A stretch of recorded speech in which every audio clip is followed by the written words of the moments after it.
தந்தை மகன் தூயாவியாரின் பெயராலே ஆமென். நம் ஆண்டவர் ஆகிய இயேசு கிறிஸ்துவின் அருளும் கடவுளின் அன்பும் தூய ஆவியாரின் நட்புறவும் உங்கள் அனைவரோடும் இருப்பதாக. ஆன்மாவோடும் இருப்பதாக. இறையேசுவில் பிரியமான சகோதர சகோதரிகளே, உங்கள் அனைவரையும் அன்போடு இன்றைய பலிக்கு வரவேற்கின்றேன். இந்த நாளில் ஆண்டவர் நமக்கு செய்த எல்லா நன்மைகளுக்காகவும் நாம் நன்றி செலுத்துவோம். தொடர்ந்து நம்முடைய தேவைகளுக்காக ஆண்டவரிடத்திலே நம்முடைய மன்றாட்டுக்களை எடுத்துரைப்போம். இந்த தெய்வீக பலியை கொண்டாட நம்மையே தகுதியாக்கும் பொருட்டு நம்முடைய பாவங்கள் குற்றம் குறைகளுக்காக மனம் வருந்தி ஆண்டவருடைய மன்னிப்பை வேண்டுவோம். உள்ளம் நொறுங்கி வருந்துவோரை குணமாக்க அனுப்ப பெற்ற ஆண்டவரே இரக்கமாயிரும். ஆண்டவரே இரக்கமாயிரும். பாவிகளாகிய எங்களை தேடி மீட்க வந்த கிறிஸ்துவே இரக்கமாயிரும். கிறிஸ்துவே இரக்கமாயிரும். இறைவார்த்தை நற்கருணை வழியாக எங்களை வாழ்விக்கின்ற ஆண்டவரே இரக்கமாயிரும். ஆண்டவரே இரக்கமாயிரும். எல்லாம் வல்ல இறைவன் நம் மீது இரக்கம் வைத்து நம் குற்றம் குறைகளை மன்னித்து நம்மை நிலை வாழ்வுக்கு அழைத்துச் செல்வாராக. ஆமென். மன்றாடுவோமாக. எங்கள் விடுதலைக்கும் மீட்புக்கும் காரணரான இறைவா, உம்மை வேண்டுவோரின் குரலை கேட்டருளும். உம் திருமகன் சிந்திய இரத்தத்தால் நீர் மீட்டுக் கொண்ட மக்கள் உம்மால் வாழவும் உமது முடிவில்லா பாதுகாப்பில் மகிழவும் செய்வீராக. எங்கள் ஆண்டவராகிய கிறிஸ்து வழியாக உம்மை மன்றாடுகின்றோம்.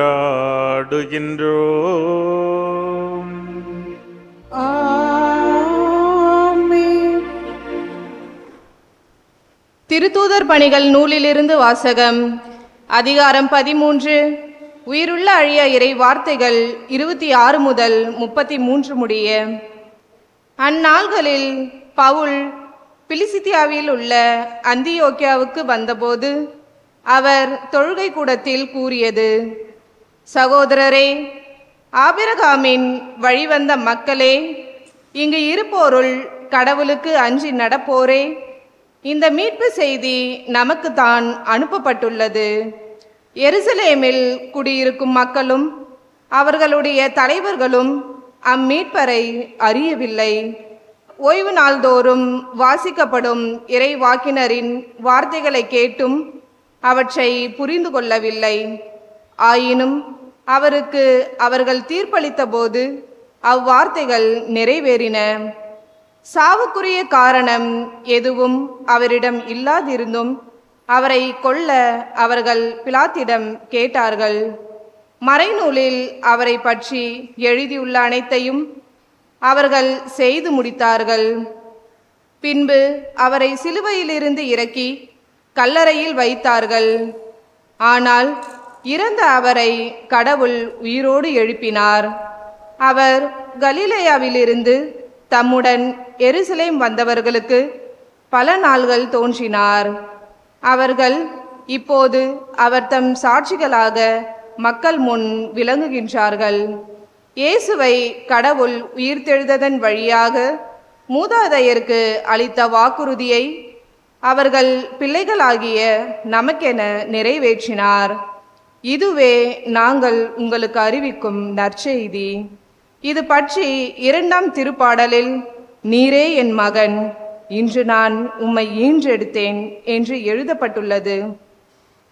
இது ஆண்டவர் வழங்கும் அருள்வாக்கு. இறைவனுக்கு நன்றி. பதிலுரை பாடல் பல்லவி. நீரே என் மைந்தர், இன்று நான் உம்மை பெற்றெடுத்தேன். நீரே என் மைந்தர், இன்று நான் உம்மை பெற்றெடுத்தேன்.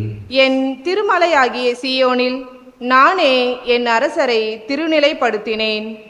ஆண்டவர் ஆணையிட்டு உரைத்ததை நான் அறிவிக்கின்றேன். நீர் என் மைந்தர், இன்று நான் உம்மை பெற்றெடுத்தேன். பல்லவி. நீரே என் மைந்தர், இன்று நான் உம்மை பெற்றெடுத்தேன். நீர் விரும்புவதை என்னிடம் கேளும். பிற நாடுகளை உமக்கு உரிமை சொத்தாக்குவேன்.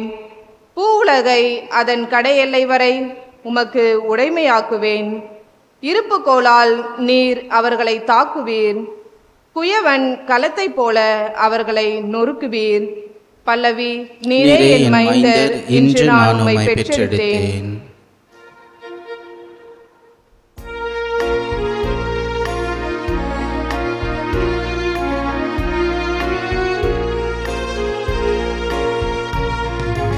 அல்லேலூயா அல்லேலூயா அல்லேலூயா அல்லேலூயா அல்லேலூயா அல்லேலூயா. வழியும் உண்மையும் வாழ்வும் நானே, என் வழியாய் அன்றி எவரும் தந்தையிடம் வருவதில்லை என்கிறார் ஆண்டவர். அல்லேலூயா அல்லேலூயா அல்லேலூயா.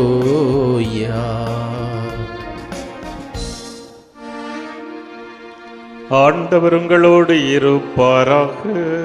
உம்மான்மாவோடும் இருப்பாராக. தூய யோவான் எழுதிய பரிசுத்த நற்செய்தியிலிருந்து வாசகம். ஆண்டவரே மாட்சி உமக்கே. யோவான் செய்தி அதிகாரம் 14 இறை வார்த்தைகள் 1 முதல் 6 முடிய.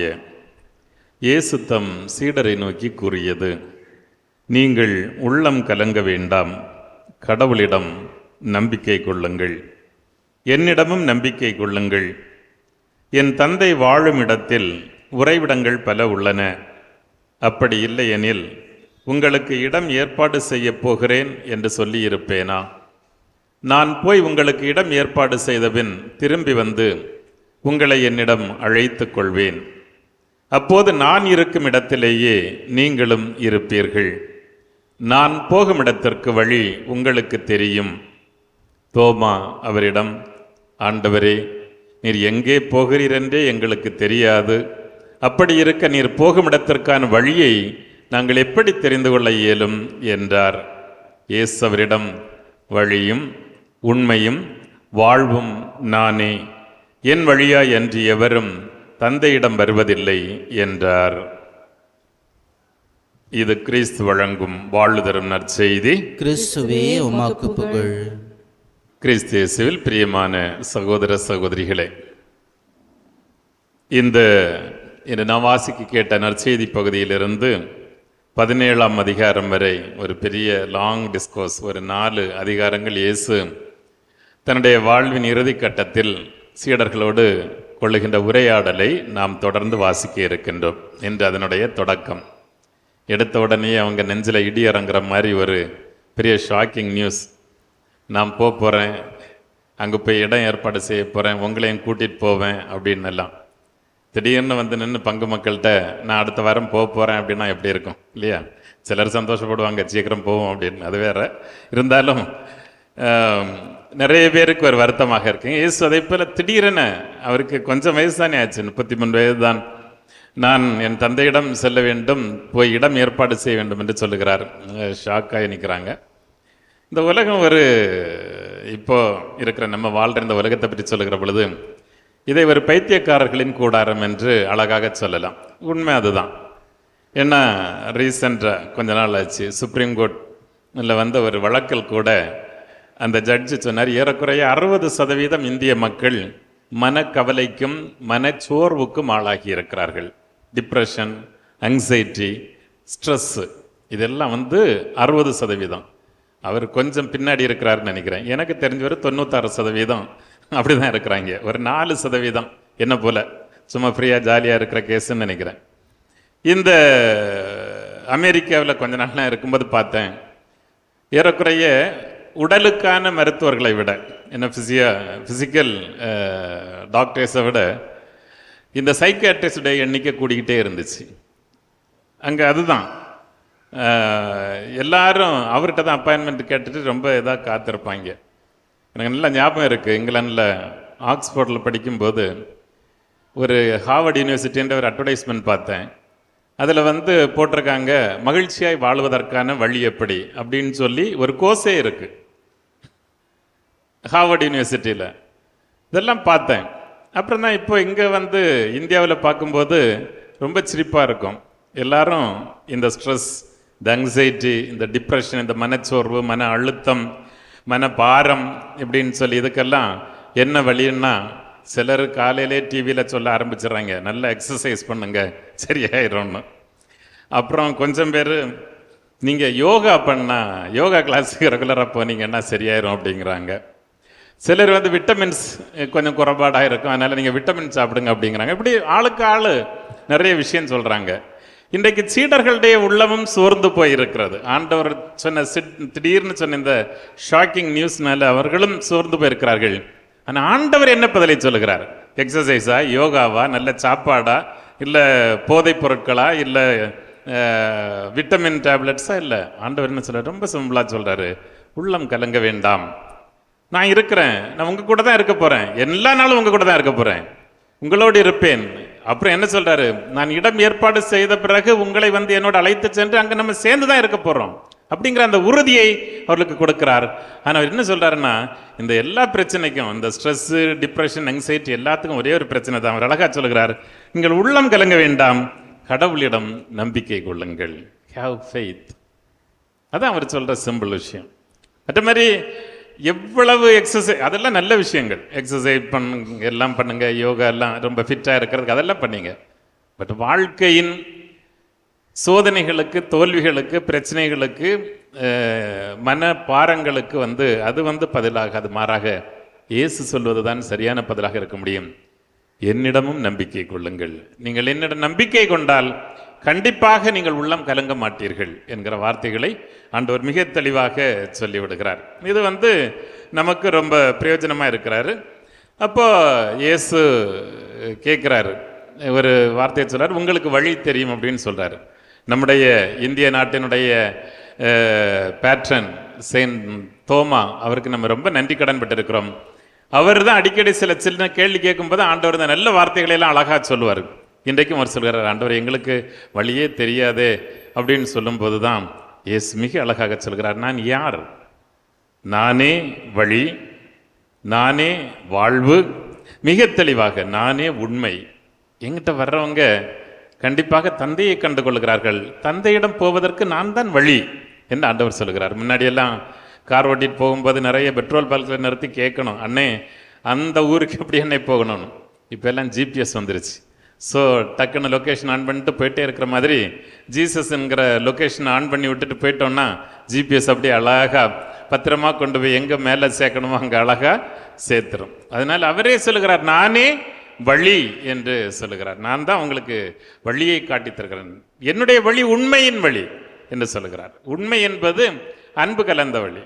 உங்களுக்கு தெரியும் என்று தோமாவிடம் சொன்னது அதை பற்றி தான் சொன்னார். ஏன்னா ஆண்டவர் ஏற்கனவே அன்பின் கட்டளையை பற்றி பேசி இருக்கிறார். எல்லாவற்றுக்கும் மேலாக கடவுளை படைத்தவரை அன்பு செய்யவும், தன்னைத்தான் நேசிப்பது போல தன் அருகில் இருப்பவரை நேசிப்பதும் தான் மீட்புக்கான வழி. இதுவே எல்லா இறைவாக்குகள், எல்லா திருச்சட்டங்கள், எல்லா மரபுகளுக்கும் அடிப்படை என்பதை ஆண்டவர் சொல்லிக் கொடுத்திருக்கிறார். அதனால நீங்க அதெல்லாம் பின்பற்றதை விட இது ரெண்டையும் பின்பற்றினாலே போதும். கடவுளை நேசிப்போம், கடவுளை நேசிப்பதற்கு துணையாக நம்மை சுற்றி இருப்பவரை நாம் நேசிக்க கற்றுக்கொண்டால் போதும். இவ்வளவுதான். அதில் அவன் என்ன ஜாதி, மதம், என்ன மொழி, என்ன இனம், என்ன படிச்சிருக்கான், படிக்க இல்லையா, ஏழையா, பணக்காரனா, கருப்பா, வெள்ளையா, இப்படியெல்லாம் டிஃப்ரென்சஸ் எதுவும் பார்க்காம அன்பு செய்யக்கூடிய மனநிலை நம்மிடம் இருந்தால் கண்டிப்பாக அந்த வழியில் நாம் சரியாக உண்மையின் பாதையில் நடக்கிறோம் என்பது பொருள். அதுதான் அவர் சொல்றாரு, அவர்களுக்குத்தான் வாழ்வு. ஏன்னா நீங்கள் நிறைய வேணா போய் படிச்சு பாருங்க, இப்போதான் உங்களுக்கு எல்லாம் கூகுளில் இருக்குது. பல புனிதர்கள் தங்களுடைய எல்லா செல்வங்களையும், எல்லா குடும்பத்தினுடைய அந்த பெருமைகளையும் எல்லாவற்றையும் விட்டு விட்டு ஒரு எளியவர்களாக அவர்கள் தங்களுடைய வாழ்க்கையை கண்டுபிடித்ததுக்கு காரணம் என்னன்னா, இயேசுவை சரியான வழியை கண்டு கொண்டார்கள். அதுக்கப்புறம் அவங்களுக்கு அதெல்லாம் பெரிய பிரச்சனையே இல்லை. இயேசு அதை அழகா சொல்லுவார். ஒருத்தன் போகிறான், வணிகன் ஒருவன் தேடி போகிறான், நல்ல முத்தை கண்ட பிறகு, அந்த சரியான பெரிய முத்தை கண்டுபிடித்த பிறகு தன்னிடம் இருக்கின்ற மற்ற எல்லாவற்றையும் விற்று விட்டு போய் அந்த முத்தை வாங்கி கொள்ளுகிறான். அதுதான் ஜீசஸ். அப்போ நாம் இன்னும் சின்ன சின்ன கவலைகள், சின்ன சின்ன பிரச்சனைகள், இதுகளே கடந்து மூழ்கிட்டு இருக்கிறோம். சொன்னால் என்கிட்டே நிறைய ஃப்ரெண்ட்ஸ் வர்றவங்க எல்லாம், அப்கோர்ஸ் ஒரு வழக்கறிஞரா ஐடியா கேட்க வர்றவங்க எல்லாம் ஒரு வழியும் தெரியல ஃபாதர் அப்படிம்பாங்க. நம்ம மக்களே அவர் தான் தெளிவாக சொல்லியிருக்காரு, நானே வழின்னு. அதுக்கப்புறம் இப்போ வந்து வழியே தெரியல ஃபாதர்னு சொன்னா என்ன அர்த்தம்? அப்ப இதுவரை நம்ம கிறிஸ்தவங்களா வாழலன்னு அர்த்தம். ஸோ வாழ்வதற்கான வழி என்பது ஆண்டவருடைய கட்டளையை கடைபிடிப்பது தான். நம்முடைய சின்னம் சிறு விஷயங்களை எல்லாம் மூட்டை கட்டி அப்படியே தூக்கி தூரப்பட்டுட்டு இந்த ஒளியை நம்முடைய இதயத்தில் நாம் நிரப்பிக் கொள்ளுகிற பொழுது வழி தெளிவாக புலப்படுகிறது. அது வாழ்வுக்கான வழியாக இருக்கிறது, வாழ்வை நோக்கி நம்மை அழைத்து செல்கிறது. ஸோ அதுதான் இன்றைக்கு தோமா வழியாக ஆண்டவர் நமக்கும் சொல்லுகிறார், என் வழியா என்று எவரும் தந்தையிடம் வருவதே இல்லை என்று சொல்லுகிறார். அவருடைய வழி என்பது அன்பின் வழி, சிலுவையின் வழி. அந்த சிலுவை நமக்கு சுட்டி காட்டுகின்ற பாடமெல்லாம் ஒன்றே ஒன்றுதான். நான் உங்களை அன்பு செய்கிறேன், நான் உங்களை நண்பர்களாக ஏற்றுக்கொண்டேன், தன் நண்பனுக்காக உயிரை கொடுப்பதை விட மேலான அன்பு யாரிடமும் இல்லை என்று சொன்னதை அங்கே தொங்கி காட்டினார். அவ்வளவுதான். நாம் அன்பு செய்கிறோம் என்றால், நம்முடைய குடும்பத்தை நேசிக்கிறோம் என்றால், நம்முடைய உறவுகளை நேசிக்கிறோம் என்றால், நம்முடைய நண்பர்களை நேசிக்கிறோம் என்றால், இத்தகைய வாழ்விற்கான அழைத்தல் தான் நமக்கும் இருக்கிறது என்பதை புரிந்து கொண்டவர்களாக நம்முடைய சுயநலங்களை தாண்டி, நம்முடைய சுயநல எல்லைக்கோடுகளை தாண்டி வெளியே வருகிற பொழுது, நம்முடைய போலித்தனங்களை தாண்டி வருகிற பொழுது நாமும் கண்டிப்பாக இந்த வாழ்வை கண்டுபிடித்துக்கிறோம். அதனால தான் புனிதர்கள் எல்லாரும் எவ்வளவு துன்பப்பட்ட பொழுதும், மறைசாட்சிகள் எல்லாம் எவ்வளவு கொடுமைப்படுத்தப்பட்ட பொழுதும், தோலை உரித்த பொழுதும், விலங்குகளுக்கு இரையாக போடப்பட்ட பிறகும், தீயில் தூக்கி போடப்பட்ட பிறகும், தலையை மொட்டையடித்து கழுதையில் உட்கார வைத்து எந்த விதமான தண்டனைகளும் அவர்கள் ஒன்றுமே செய்யலை. அவங்களுக்கு என்ன, நாங்கள் சரியான வழியில் தான் போயிட்டு இருக்கிறோம் அப்படிங்கிற அந்த மகிழ்ச்சி, எல்லா துன்பங்களையும் தாங்கிக் கொள்வதற்குரிய அந்த அசாத்தியமான மனத்தைரியம். அன்னை தெரேசா அழகாக சொல்வார், 5 ரூபாயோடு தான் என்னுடைய பணியை தொடங்கினேன் கல்கத்தாவில். 5 ரூபாய். அவள் சாவதற்குள்ள 5 கண்டங்களிலும் அன்னை தெரசாவை பூமியின் தேவதையாக கொண்டாடினார்கள். எப்படி? எல்லாம் துன்பம் தான், கஷ்டம். 24 மணி நேரத்தில் 20 மணி நேரம் தொழுநோயாளிகளோடும், தெருவோரம் தூக்கி எறியப்பட்ட நோயாளிகளோடும், இந்த குப்பை தொட்டியில் வீசி எறியப்பட்ட குழந்தைகளோடும் தான் அவளுடைய வாழ்க்கை கழிந்து கொண்டிருந்தது. கடினமான பணிதான். ஆனாலும் அவள் மகிழ்ச்சியோடு அதை செய்தாள். காரணம் என்னன்னா, அவளுடைய ஜிபிஎஸ் வந்து இயேசு கிறிஸ்து. நம்முடைய குடும்பத்தில் யார் இந்த வழிகாட்டியாக இருக்கிறார், யார் வழியாக இருக்கிறார் என்பதை சிந்தித்து பார்ப்போம். ஆண்டவருடைய அன்பின் வழியை நாமும் பின்பற்ற கற்றுக்கொண்டால் வாழ்வு நமக்கு சொந்தமாகும். அப்போ வந்து கண்டிப்பாக எந்த சைக்கியாட்ரிஸ்டையும் தேடி போக வேண்டிய அவசியம் இருக்காது. ஏன்னா அவை அனைத்தையும் இறை வார்த்தை நமக்கு மிக தெளிவாக கற்றுத்தருகிறது. எனவே இனிமேலாவது வழியே தெரியல அப்படின்னு சொல்றதை விட்டு, சரியான வழி என்கிட்ட இருக்கு, நான் சரியா நடப்பேன் அப்படிங்கிற துணிச்சலோடு வாழ ஆண்டவரிடத்திலே வரம் கேட்போம். ஆமன்.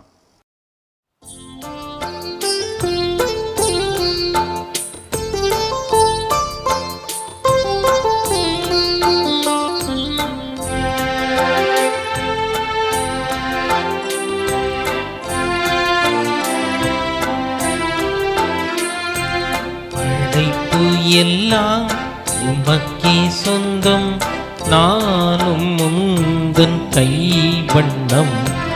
குயில்கள் பாடும், கிளிகள் பேசும், என் வாழ்வு இசைக்கும் உன்றாகமே. படைப்பு எல்லாம் உமக்கே சொந்தம், நானும் முந்தன் கைவண்ணம்.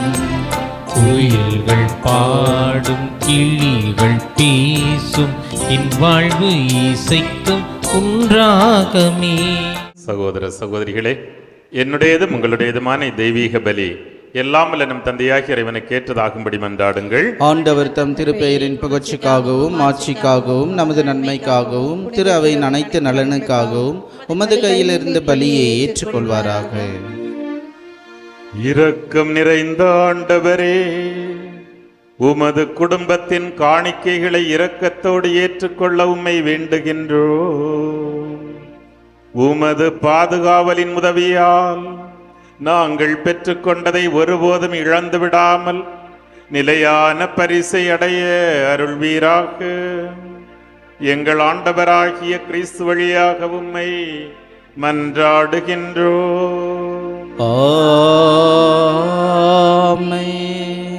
ஆண்டவர் உங்களோடு இருப்பாராக, உம் ஆன்மாவோடும் இருப்பாராக.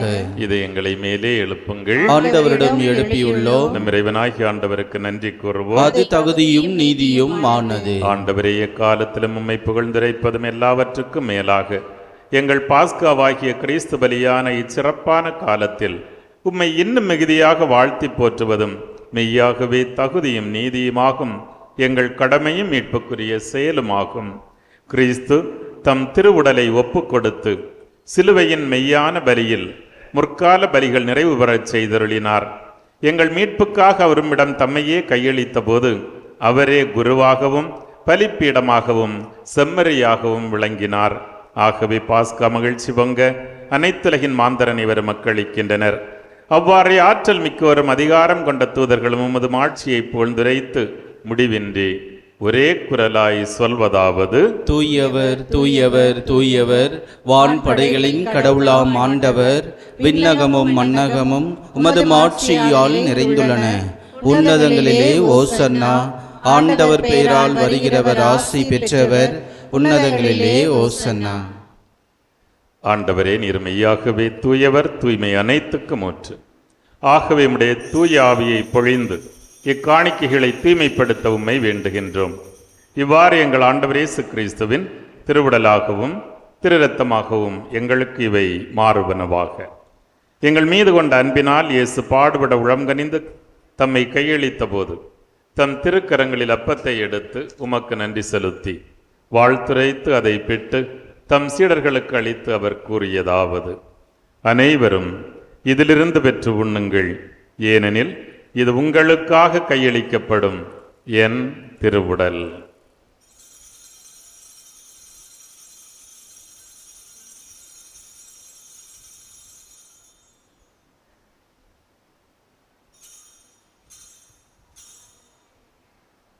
அவ்வண்ணமே இரவு விருந்தை அருந்திய பின் தம் திருக்கரங்களில் கிண்ணத்தையும் எடுத்து மீண்டும் உமக்கு நன்றி செலுத்தி தம் சீடர்களுக்கு அளித்து இயேசு கூறியதாவது: அனைவரும் இதிலிருந்து பெற்று பருகுங்கள், ஏனெனில் இது புதிய நிலையான உடன்படிக்கைக்குரிய என் இரத்தத்தின் கிண்ணம். இந்த இரத்தம் பாவ மன்னிப்புக்கென்று உங்களுக்காகவும் எல்லோருக்காகவும் சிந்தப்படும். இதை என் நினைவாகச் செய்யுங்கள்.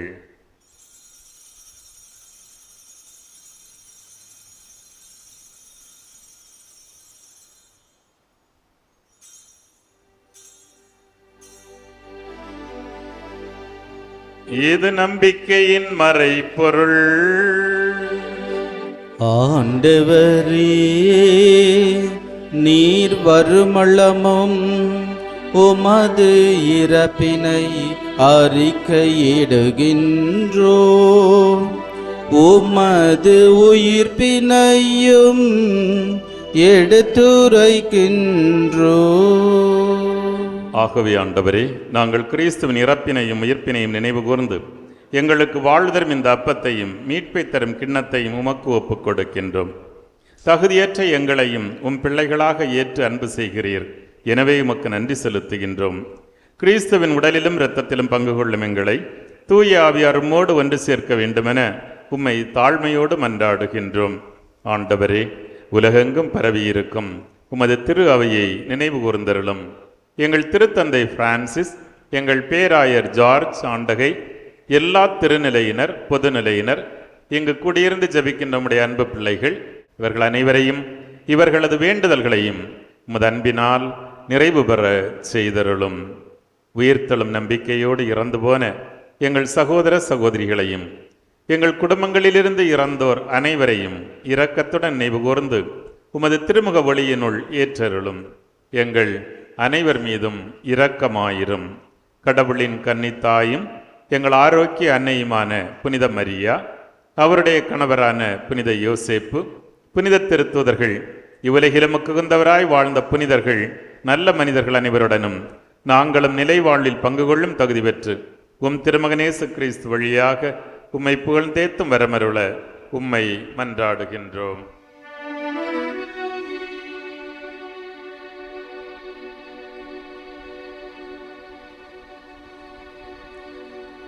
இவர் வழியாக இவரோடு இவரில் எல்லாம் வல்ல இறைவனாகிய தந்தையே, தூய ஆவியாரின் ஒன்றிப்பில் எல்லா புகழும் ஆட்சியும் என்றென்றும் உமக்கு உரியதே. ஆமென், ஆமென், ஆமென்.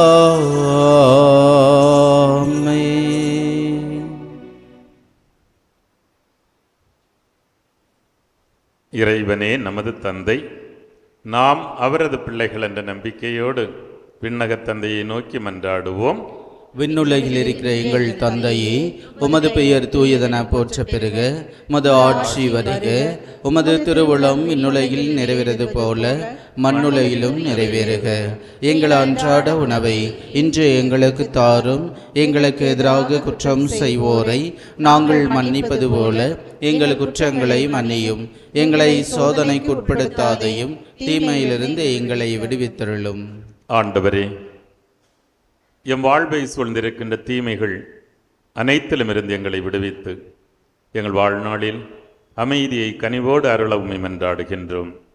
உமது இரக்கத்தின் உதவியால் நாங்கள் பாவத்திலிருந்தும் நோய்களிலிருந்தும் விடுதலை பெற்று யாதொரு கலக்கமுமின்றி நலமாய் இருப்போமாக. நாங்கள் எதிர்நோக்கி இருக்கும் பேரின்பத்திற்காகவும் எம் மீட்பராகிய இயேசு கிறிஸ்துவின் வருகைக்காகவும் மகிழ்ச்சியுடன் காத்திருக்கின்றோம். ஏனெனில் ஆட்சியும் வல்லமையும் ஆட்சியும் என்றென்றும் உமதே. ஆண்டவராகிய இயேசு கிறிஸ்துவே, அமைதியை உங்களுக்கு விட்டுச் செல்கின்றேன், என் அமைதியையே உங்களுக்கு தருகின்றேன் என்னும் திருத்தூதர்களுக்கு சொன்னீரே. எங்கள் பாவங்களை பாராமல் உமது மக்களின் நம்பிக்கையையே கண்ணோக்கி எங்களுக்கும் எங்கள் குடும்பங்களுக்கும் ஒற்றுமை, அமைதி, மகிழ்ச்சி ஆகிய கொடைகளை தந்தருள்வீராக. என்றென்றும் வாழ்ந்து ஆட்சி செய்கின்றவர் நீரே. ஆமென். ஆண்டவருடைய அன்பும் அமைதியும் உங்கள் அனைவரோடும் இருப்பதாக, உம் ஆன்மாவோடும் இருப்பதாக. ஒருவருக்கொருவர் கிறிஸ்துவின் சமாதானத்தை பரிமாறிக்கொள்வோம். சமாதானம். உலகின் பாவங்களை போக்கும் இறைவனின் செம்மறியே, எங்கள் மேல் இரக்கமாயிரும். உலகின் பாவங்களை போக்கும் இறைவனின் செம்மறியே, எங்கள் மேல் இரக்கமாயிரும். உலகின் பாவங்களை போக்கும் இறைவனின் செம்மறியே, எங்களுக்கு அமைதியை அளித்தருளும்.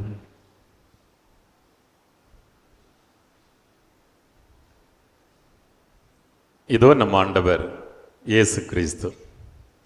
இவரே வழி, இவரே உண்மை, இவரே வாழ்வை கொடுப்பவர். இந்த செம்மறியின் அன்பு விருந்து அழைக்கப்பட்ட நாம் அனைவரும் பேறு பெற்றோர். ஆண்டவரே, நீர் என் நிலத்தில் எழுந்தருள நான் தகுதியற்றவன்.